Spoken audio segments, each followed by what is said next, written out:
Hello everybody. SEBI लगा देगा आपकी डीमैट ट्रेडिंग अकाउंट्स पर freeze.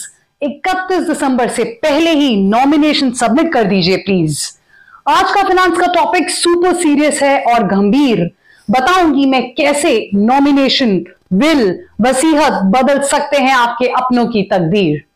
My dear viewers, SEBI, Securities and Exchange Board of India, a statutory regulatory body of Government of India, ने 31 दिसंबर 2023 की तारीख को डेडलाइन डिक्लेयर करते हुए सभी निवेशकों, इन्वेस्टर्स को सूचित कर दिया है कि उनके उन सभी डीमैट ट्रेडिंग अकाउंट्स पर होल्ड लग जाएगा। वो अपने फोलियोज में अवेलेबल म्यूचुअल फंड यूनिट्स को सेल नहीं कर पाएंगे जिन अकाउंट्स में नॉमिनेशन को लेकर क्लियर इंस्ट्रक्शंस मिसिंग होंगी।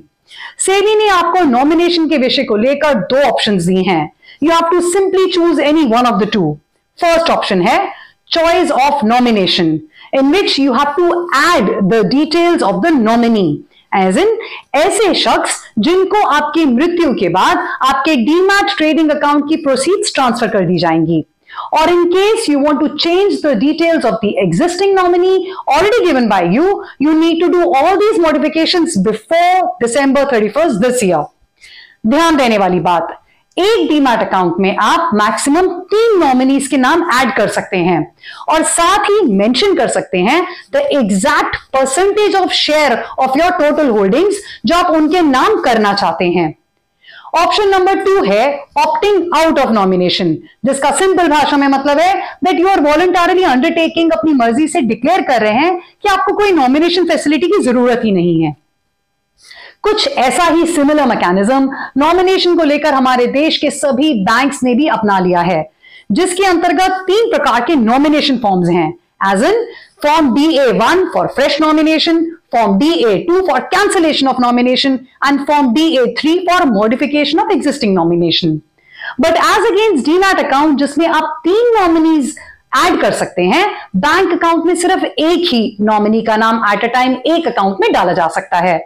पर क्या आप जानते हैं आप अपने हर एक बैंक अकाउंट में, चाहे वो सेविंग्स बैंक हो, फिक्स्ड डिपॉजिट हो, रेकरिंग डिपॉजिट हो, अक्रॉस ऑल योर बैंक्स, आप हर एक अकाउंट में अपनी इच्छा के अनुसार अपने नॉमिनी का नाम दे सकते हैं।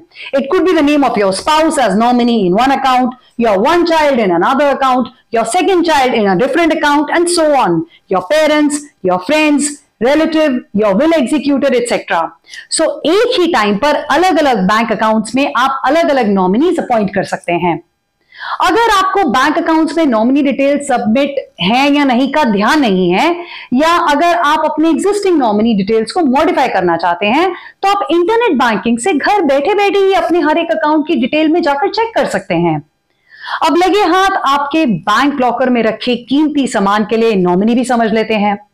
In case you are a sole hirer of a bank locker, as in आपके अपने अकेले के नाम पर लॉकर है जिसको सिर्फ आप ही ऑपरेट करते हैं, then तो you can appoint only one person as your nominee for your locker.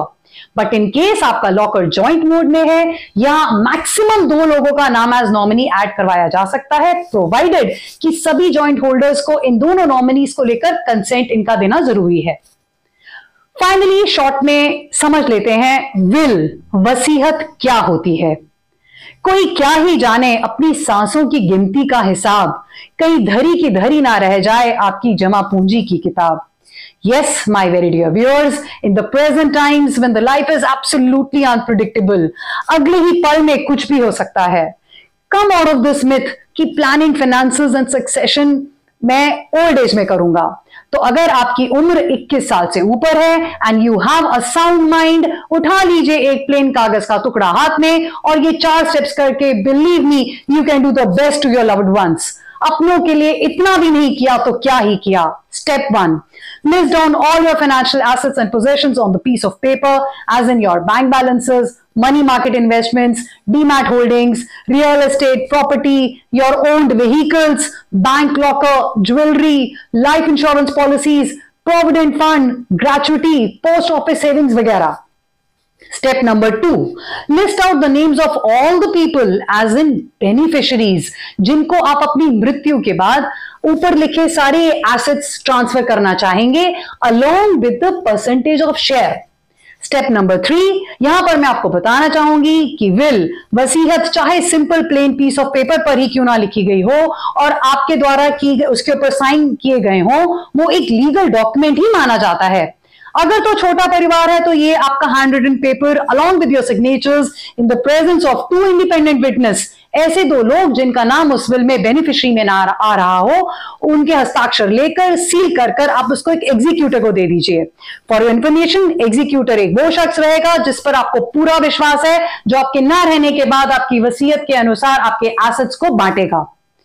The executor can be any person including a family member और a friend.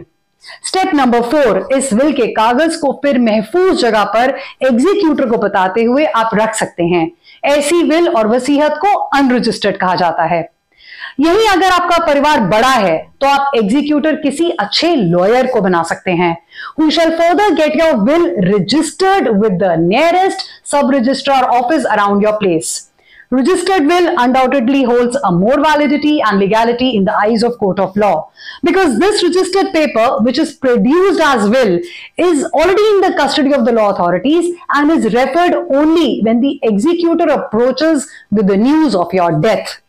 Just to add more information, अब Google की दुनिया में आप will, वसीयत online भी professional help से बनवा सकते हैं।